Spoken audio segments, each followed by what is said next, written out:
Pernahkah Anda membayangkan bagaimana rasanya malam pertama kita sendirian di dalam sana? Gelap, sempit, sunyi.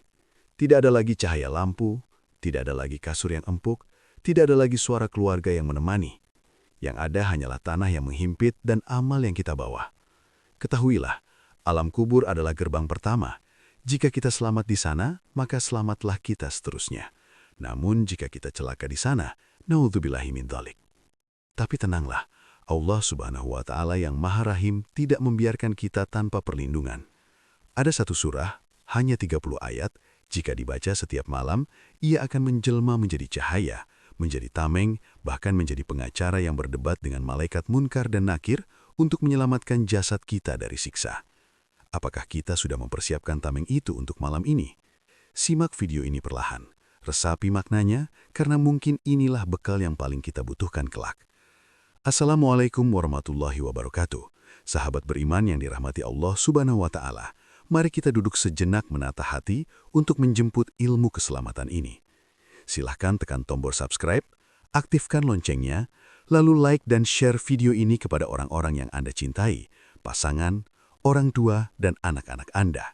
Semoga satu ketukan jari Anda membagikan kebaikan ini menjadi amal jariah yang menerangi kubur Anda kelak. Amin. Allahumma amin. Bismillahirrahmanirrahim. Alhamdulillah. Alhamdulillahi Rabbil Alamin.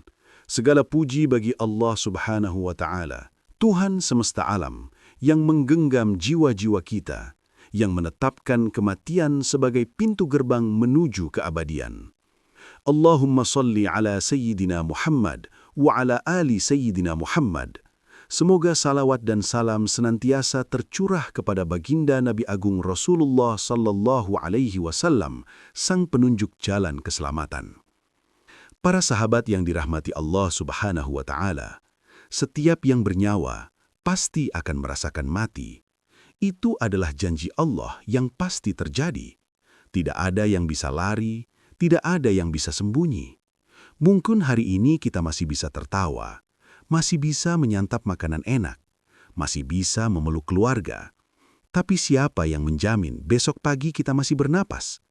Siapa yang menjamin nanti malam kita tidak tidur untuk selamanya? Ketahuilah para sahabat, bahwa perjalanan setelah kematian itu panjang dan persinggahan pertamanya adalah alam kubur atau alam barzakh. Rasulullah Shallallahu Alaihi Wasallam mengingatkan kita tentang betapa seriusnya fase ini. Imam At-Tirmidzi meriwayatkan sebuah hadis yang menggetarkan hati dari Hani, hamba sahaya Sayyidina Uthman bin Affan radhiyallahu anhu. Dikisahkan, apabila Sayyidina Uthman berdiri di sisi kuburan, beliau akan menangis. Menangis terseduh-seduh hingga air matanya membasahi jenggot beliau yang mulia. Orang-orang pun bertanya heran, "Wahai Uthman, ketika engkau mengingat surga dan neraka, engkau tidak menangis seperti ini. Namun mengapa ketika melihat kuburan engkau menangis begitu hebat?" Mari kita dengarkan jawaban Sayyidina Uthman.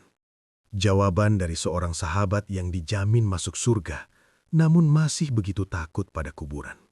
Beliau menjawab, "Aku pernah mendengar Rasulullah Sallallahu Alaihi Wasallam bersabda, Innal qabra awwalu manzilin min manazilil akhirah." Yang artinya, sesungguhnya kuburan adalah tempat persinggahan pertama dari beberapa tempat di akhirat. Yang jika seseorang selamat di alam kubur, maka perjalanan setelahnya akan lebih mudah. Yang namun jika seseorang tidak selamat darinya, maka perjalanan setelahnya akan jauh lebih berat dan mengerikan. Allahu Akbar. Sahabatku, renungkanlah. Uthman bin Affan saja takut. Bagaimana dengan kita? Kita yang sholatnya masih bolong-bolong. Kita yang sedekahnya masih hitung-hitungan. Kita yang lisannya masih sering menyakiti. Sudah siapkah kita menghadapi malam pertama itu? Rasulullah Shallallahu Alaihi Wasallam, manusia yang paling jujur, juga bersabda dalam kelanjutan hadis tersebut, "Wal qabru fafdhu'an minhu." Artinya, aku tidak pernah melihat pemandangan apapun yang lebih mengerikan, lebih menakutkan daripada pemandangan di alam kubur. Hadis riwayat Tirmidzi. Bayangkan sahabat, Rasulullah Shallallahu Alaihi Wasallam yang pernah diperlihatkan surga dan neraka saat Isra Mi'raj beliau mengatakan bahwa kuburan adalah pemandangan yang sangat mengerikan. Di sana ada kesendirian yang mencekam. Di sana ada himpitan bumi yang bisa meremukkan tulang belulang bagi mereka yang durhaka. Namun, Allah Subhanahu wa Ta'ala Maha Pengasih. Allah tidak ingin hambanya tersiksa. Allah menurunkan Al-Quran sebagai obat, sebagai cahaya, dan sebagai pelindung. Di antara 114 surat dalam Al-Quran, ada satu surat yang secara khusus disebut oleh Rasulullah SAW sebagai Al-Mani'ah, penghalang, dan Al-Munjiyah, penyelamat. Surat apakah itu? Itulah Surah Al-Mulk, atau yang sering kita kenal dengan Surah Tabarok. Surat yang berada di awal juz 29. Hanya 30 ayat sahabat, tidak panjang, namun kekuatannya dahsyat di sisi Allah Subhanahu wa Ta'ala. Mari kita dalami dalilnya agar hati kita semakin yakin untuk mengamalkannya. Diriwayatkan dari Abu Hurairah radhiyallahu an, Rasulullah sallallahu alaihi wasallam bersabda, "Inna suratan minal Qur'ani 30 ayatan, syafa'atu lirajulin hatta ghufiralah, wa hiya suratu Tabarak." Artinya, sesungguhnya ada satu surat di dalam Al-Quran yang terdiri dari 30 ayat yang memberikan syafaat atau pertolongan kepada seseorang hingga ia diampuni dosa-dosanya. Surat itu adalah Tabarakalladzi biyadihil mulk, Surat Al-Mulk, HR Abu Dawud dan Tirmizi. Para ulama tafsir menjelaskan bagaimana cara surat ini menolong kita. Abdullah bin Mas'ud radhiyallahu an, sahabat yang ahli Al-Quran, memberikan gambaran yang indah. Beliau berkata, barang siapa membaca surat Tabarakalladzi biyadihil mulk setiap malam, maka Allah akan menghalanginya dari siksa kubur. Ibnu Mas'ud menceritakan ilustrasinya. Ketika seseorang meninggal dunia dan dimasukkan ke dalam kubur, lalu malaikat azab datang dari arah kakinya. Maka kaki itu berkata, "Kalian tidak ada jalan lewat arahku, karena hamba ini dulu selalu berdiri membaca surat Al-Mulk." Lalu malaikat azab datang dari arah perut atau dadanya. Maka dada itu berkata, "Kalian tidak ada jalan lewat arahku, karena hamba ini dulu selalu menjaga surah Al-Mulk di dalam dadanya, menghafal atau membacanya." Lalu malaikat datang dari arah kepalanya. Maka kepala itu berkata, "Kalian tidak ada jalan lewat arahku, karena hamba ini dulu selalu membacanya dengan lisannya." Masya Allah, surat ini akan menjadi bodyguard spiritual kita. Ia akan berdebat membela kita di saat tidak ada pengacara yang bisa membela kita. Apakah kita tidak ingin memiliki pembela sekuat ini di malam yang gelap itu? Sahabat yang dirahmati Allah Subhanahu wa Ta'ala, mari kita dengarkan dan resapi awal dari surat yang agung ini. Jika Anda belum hafal, niatkan di hati untuk mulai membacanya malam ini. Buka Al-Quran Anda atau dengarkan muratalnya sebelum tidur. Allah Subhanahu wa Ta'ala berfirman, Bismillahirrahmanirrahim. Tabarakalladzi biyadihil mulk. Maha suci Allah yang di tangan segala kerajaan dan Dia maha kuasa atas segala sesuatu. Yang menjadikan mati dan hidup supaya Dia menguji kamu, siapa di antara kamu yang lebih baik amalnya, dan Dia maha perkasa lagi maha pengampun. Surat ini mengingatkan kita sahabat, hidup ini hanya ujian. Siapa yang baik amalnya, bukan siapa yang paling banyak hartanya, bukan siapa yang paling tinggi jabatannya. Maka melazimkan membaca surah Al-Mulk setiap malam, baik itu habis maghrib, habis isyar, atau sebelum tidur, adalah salah satu bentuk amal terbaik. Ahsanu amala. Jangan biarkan satu malam pun terlewat tanpa membacanya. Jika mata lelah, dengarkanlah. Jika lisan kaku, paksakanlah. Karena lelahnya membaca di dunia tidak sebanding dengan pedihnya siksa di alam kubur. Selain membaca surah Al-Mulk, Rasulullah SAW juga mengajarkan sebuah doa khusus. Doa ini sangat penting, bahkan disunahkan dibaca di setiap akhir sholat kita, tepatnya sebelum salam pada tahiyat akhir. Namun, Anda juga bisa membacanya di waktu-waktu mustajab lainnya, agar kita benar-benar selamat. Mari kita hafalkan dan amalkan doa ini.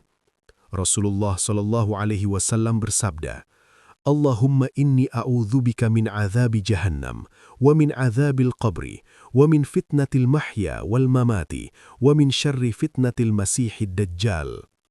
Artinya, "Ya Allah, aku berlindung kepadamu dari siksa neraka jahanam, dan dari siksa kubur, dan dari fitnah kehidupan dan kematian, dan dari kejahatan fitnah Al-Masihid Dajjal." Sahabatku, gabungkanlah dua amalan ini. Bacalah surat Al-Mulk setiap malam untuk mengunci pintu azab kubur, dan bacalah doa ini di papirat untuk memohon perlindungan total kepada Allah Subhanahu wa Ta'ala.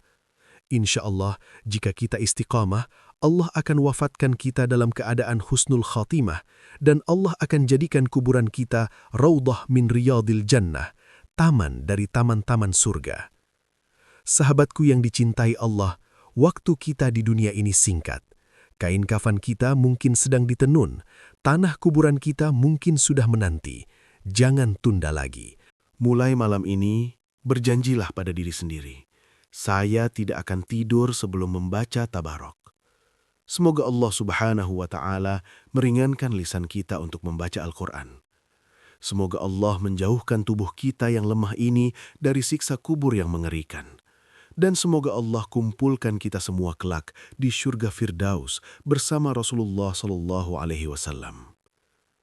Sebelum saya akhiri, saya ingin menyapa hati sahabat semua yang telah menyimak video ini sampai detik ini. Dari kota atau negara mana sahabat menyimak video ini? Apakah dari Indonesia, Malaysia, Singapura, Brunei, atau mungkin sahabat yang sedang berjuang di Taiwan, Hong Kong, Saudi Arabia, dan belahan bumi lainnya? Tuliskan di kolom komentar di bawah ya, agar kita bisa saling mengenal, saling mendoakan, dan menyambung tali silaturahmi sesama muslim. Dan satu permintaan khusus saya, mari penuhi kolom komentar di bawah dengan salawat kepada Nabi atau satu doa yang paling sering sahabat panjatkan seumur hidup. Doa yang paling membuat hati sahabat tenang. Misalnya, Rabbana atina fid dunya hasanah, atau Allahumma inni a'udzubika min adzabil qabr. Mari kita saling mengaminkan doa saudara kita di kolom komentar. Ingat, saat kita mendoakan saudara kita tanpa sepengetahuannya, malaikat di sisi kita berkata, "Amin," dan bagimu juga seperti itu. Terima kasih telah menyimak. Semoga menjadi ilmu yang bermanfaat. Subhanakallahumma wa bihamdika, asyhadu an la ilaha illa anta, astaghfiruka wa atubu ilaik. Wassalamualaikum warahmatullahi wabarakatuh.